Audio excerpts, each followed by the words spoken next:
दोस्तों आज का वीडियो बहुत ही खास है सभी बिगनर फोटोग्राफर्स के लिए, क्योंकि आज मैं आपके साथ कुछ ऐसी बारीकियों पे बात करूंगा फोटोग्राफी की। अगर आप इन बारीकियों पे ध्यान देंगे तो आपकी फोटोग्राफी डेफिनेटली जो है बहुत ही अच्छे लेवल पे जाएगी।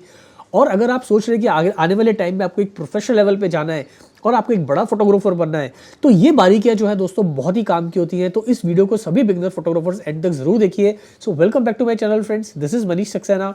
आइए शुरुआत करते हैं।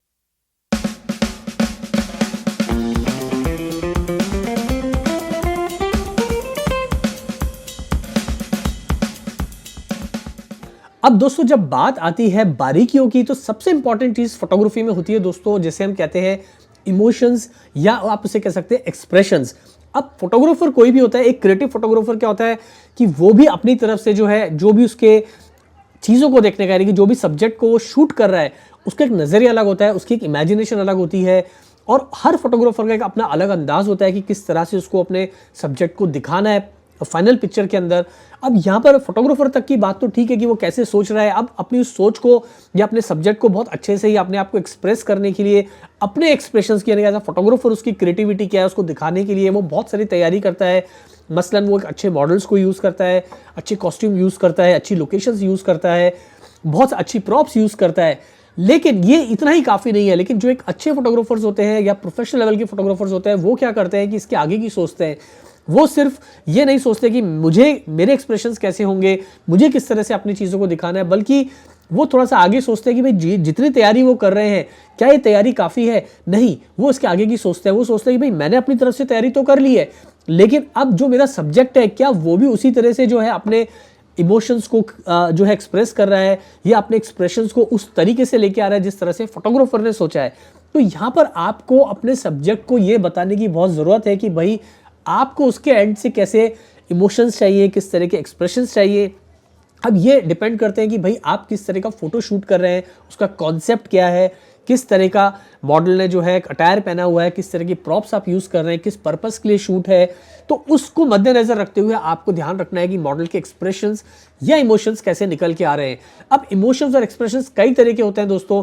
यहाँ पर आप कुछ पिक्चर्स देख पा रहे हैं जहाँ पे आप देख रहे हैं कुछ मॉडल जो है अच्छे से मुस्कुरा रहे हैं, कुछ मॉडल लाफ्टर वाले हैं, यानी कि जोर से हंस रहे हैं। कुछ आप पिक्चर देख पाएंगे कि यहाँ पर थोड़ा सा सीरियस लुक है, थोड़ा सा आप देखेंगे कि आई मूवमेंट में के अंदर जो है वो बहुत कमाल की परफॉर्मेंस दी है मॉडल्स ने या एक्टर्स ने।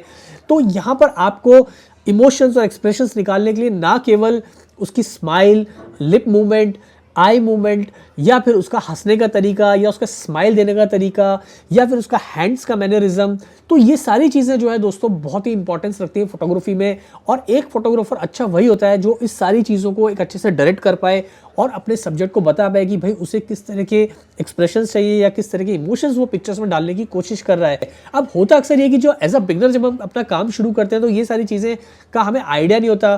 ज़्यादातर फोटोग्राफर्स क्या करते हैं कि पहले की तैयारी तो करते हैं, यानी कि लोकेशन अच्छी पकड़ लेंगे, लेंसेज अच्छे यूज़ करेंगे, कैमरा अच्छा यूज़ कर रहे हैं, कपड़े अच्छे यूज़ कर रहे हैं, कलर्स अच्छे यूज़ कर रहे हैं।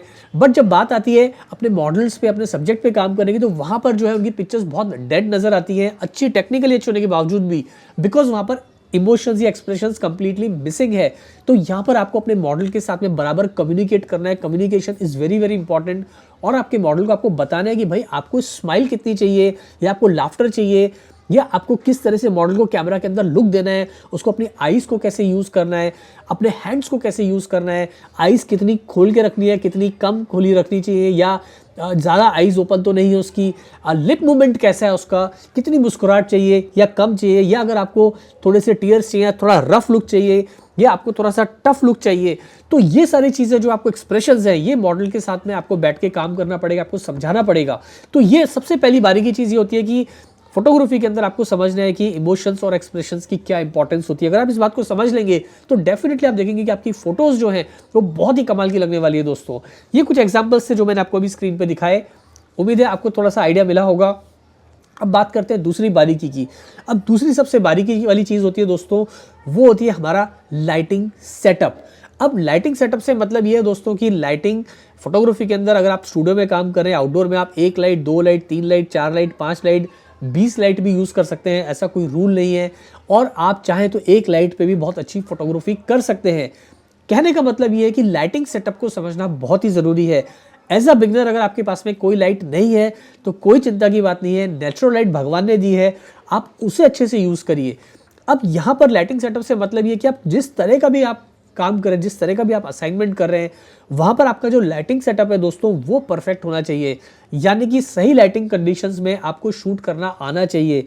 और लाइटिंग कंडीशंस आपके अगेंस्ट हैं, यानी कि आप ऐसे वक्त पे काम करें जहाँ लाइटिंग आपके लिए आइडियल नहीं है, तो वहाँ पर आपको जो भी लाइटिंग गियर्स होते हैं तो आपको वो उनको यूज़ करना पड़ेगा, चाहे वो फिर ऑफ कैमरा फ्लैश हो या स्ट्रोब लाइट्स हो या फिर कुछ इस तरह का इंतज़ाम हो जिससे कि भाई आपको जो लाइट कम हो रही है उसकी खाना पूर्ति की जा सके।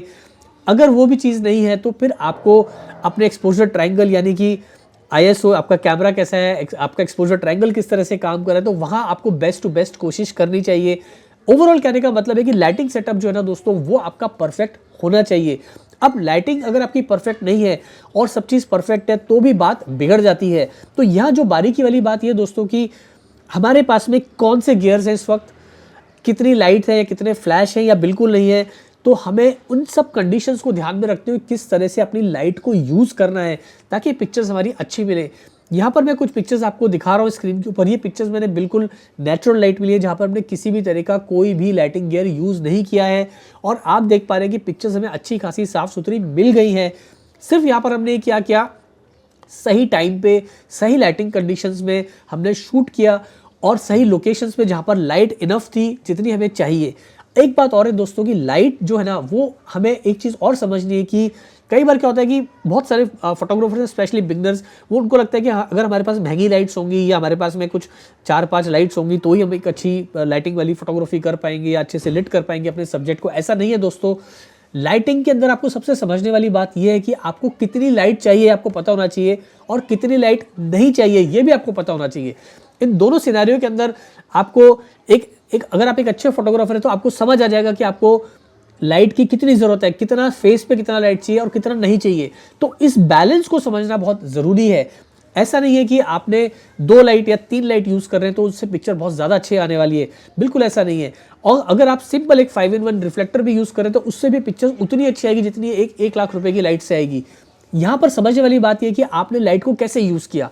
तो लाइट को यूज़ करना, लाइटिंग सेटअप को ठीक से लगाना वो बहुत इंपॉर्टेंट है दोस्तों। हम जब स्टूडियो में काम करते हैं तो वहाँ पर कई बार हमारे पास बहुत सारे गियर्स नहीं होते हैं, लेकिन हम कोशिश करते हैं जो भी गियर्स हमारे पास में है उसको हम ठीक से यूज़ करें, ठीक से उस लाइटिंग सेटअप को फाइन ट्यून करें ताकि हमारा जो मॉडल है या हमारा जिस एक्टर को हम शूट करें या जिस भी हम चाहे प्री वेडिंग शूट कर रहे हैं तो वहाँ पर वो अच्छे से लिट हो और जितनी लाइट की ज़रूरत है उतनी नज़र आए ताकि पिक्चर जो है बिल्कुल नेचुरल लगे। यहाँ पर कुछ पिक्चर्स आप देख पा रहे हैं जो हमने स्टूडियो में ली है लाइटिंग गियर्स के साथ और कुछ पिक्चर्स जो है वो हमने बिल्कुल कंप्लीटली नेचुरल लाइट में ली है और आप देख पा रहे हैं कि पिक्चर्स दोनों ही सिनेरियो के अंदर हमें काफ़ी अच्छी मिली। तो बारीकी यहाँ पर यह है कि लाइटिंग सेटअप को समझना बहुत ही ज़रूरी है। अब इसके लिए करना क्या है, इसके लिए आपको सबसे पहले ये करना है कि आप अलग अलग लाइटिंग कंडीशंस में एज अ बिगनर शूट करिए। सुबह की लाइटिंग कैसे काम करती है, दोपहर की लाइटिंग, शाम की लाइटिंग और बिल्कुल जो एक 7 बजे के आसपास जो लाइटिंग होती है बिल्कुल जब ना ज़्यादा उजाला होता है ना ज़्यादा अंधेरा होता है।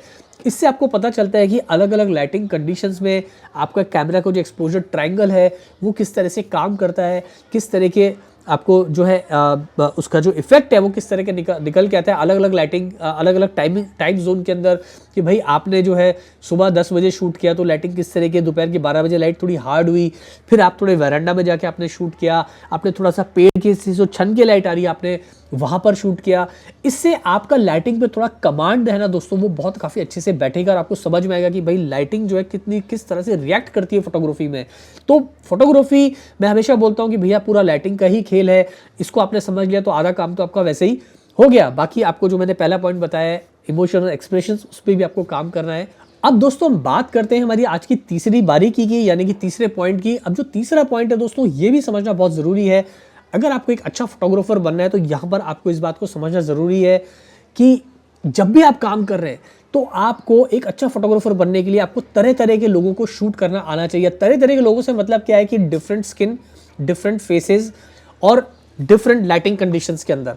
लाइटिंग की तो मैं बात पहले ही कर चुका हूँ। अब यहाँ पर जो है डिफरेंट फेसेस, डिफरेंट स्किन का मतलब ये है कि जब आप शूट करते हैं अलग अलग स्किन टेक्सचर को तो आपको पता चलता है कि नेचुरल लाइट में एक स्किन टेक्सचर किस तरह से दिखाई देता है या स्टूडियो लाइट के अंदर एक स्किन जो है डिफरेंट स्किन्स किस तरह से निकल के आती हैं, उसका टेक्सचर कैसा दिखाई देता है। मान लीजिए कोई आदमी गोरा है तो उसके ऊपर जो है लाइट किस तरह से रिएक्ट करती है, या कोई लड़का थोड़ा सांवला है तो उसके ऊपर लाइट किस तरह से रिएक्ट करती है अलग अलग टाइमिंग के अंदर, और अलग किसी कोई मॉडल काला है तो उसके ऊपर जो है लाइट किस तरह से रिएक्ट करती है। यहाँ पर आपको बहुत अमेजिंग रिजल्ट्स देखने को मिलेंगे। ज़्यादातर मैंने अपने एक्सपीरियंस में देखा है कि जो लोग थोड़े काले होते हैं, अगर आप उन पर ठीक से लाइट यूज़ करेंगे तो वो कहीं गोरे लोगों से ज़्यादा अच्छे निकल के आते हैं, बहुत ही क्रिएटिव लगते हैं। आपने कई कैंपेन्स में देखा होगा कि बिल्कुल नीग्रो लोगों को यूज़ करते हैं वो लोग शूट करते वक्त, और आप देखेंगे कि उनके जो स्किन टेक्सचर है वो बहुत ही खूबसूरत निकल के आता है। इसी तरह से दोस्तों ऐसा नहीं है, और जो गोरे लोग हैं या विटिश है तो वहाँ पर आपको इन बात का ध्यान रखना है कि उनकी स्किन जो है वो लाइट पे कैसे रिएक्ट करती है, तो सॉरी जो लाइट है वो उनकी स्किन पे कैसे रिएक्ट करती है।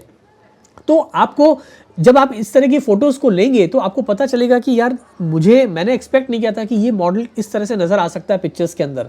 तो यहाँ पर दोस्तों ये आपको तब पता चलेगा जब आप अलग अलग स्किन टेक्सचर वाले लोगों के साथ काम करेंगे, अलग अलग डिफरेंट कलर्स की स्किन वालों के साथ काम करेंगे। अब करना कुछ नहीं है, आपको ऐसे लोगों को ढूंढना है।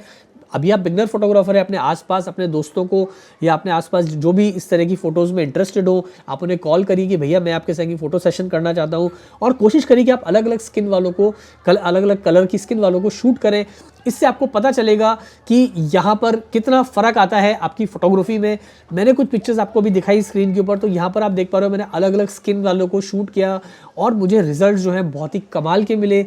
कई जगह जो है मॉडल बहुत ही अच्छी थी, गोरी थी, सुंदर थी, सब कुछ परफेक्ट था, तो वहाँ भी पिक्चर्स अच्छे मिले।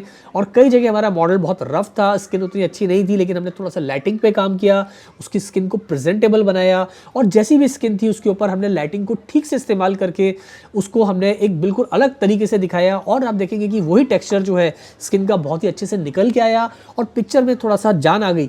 तो ये सारी चीज़ें दोस्तों आपको तब पता चलेंगी जब आप, जैसा कि मैंने बताया, अलग अलग स्किन वाले, अलग अलग कलर के स्किन वालों के साथ आप काम करेंगे। तो ये 3 बारीकियां थी दोस्तों। ये मैं काफ़ी टाइम से आपको बनाना चाह रहा था, क्योंकि बहुत सारे लोग सवाल पूछते थे कमेंट्स के अंदर कि सर थोड़े से टिप्स बताइए, एज अ बिगनर हमको बताइए और हमें क्या क्या करना चाहिए। तो भाई ये चीज़ बहुत इंपॉर्टेंट है apart from your camera, lenses and lighting gears के अलावा, क्योंकि अल्टीमेटली क्या होता है जब आप अपना कैमरा लेके बाहर निकलते हो, अपने लाइटिंग गियर जो आपने इतने महंगे खरीदे उनको लेके बाहर निकलते हो, तो अल्टीमेटली आपको किसी ना किसी को शूट करना है। अब आप शूट तो कर रहे हो, लेकिन अगर आपने 3 बारीकियों को छोड़ दिया तो भाई वो सारी चीज़ जो हमने इतना सारा खर्चा किया उसका मज़ा नहीं आता। लेकिन अगर हम इन 3 बारीकियों को ध्यान में रखेंगे शूट करते वक्त, तो आप देखेंगे कि पिक्चर्स आपकी बहुत ही अच्छी निकल के आती है। तो दोस्तों आज के लिए छोटा सा वीडियो था, उम्मीद है आपको ये टिप्स या ट्रिक्स आपको पसंद आई होंगी। वीडियो अच्छा लगा तो जल्दी से कर दो इसे लाइक, और चैनल सब्सक्राइब नहीं किया तो दोस्तों चैनल को दो जल्दी से सब्सक्राइब। इसी तरह की photography tips and tricks tutorial देखने के लिए जल्दी मिलते हैं फिर नए वीडियो के साथ।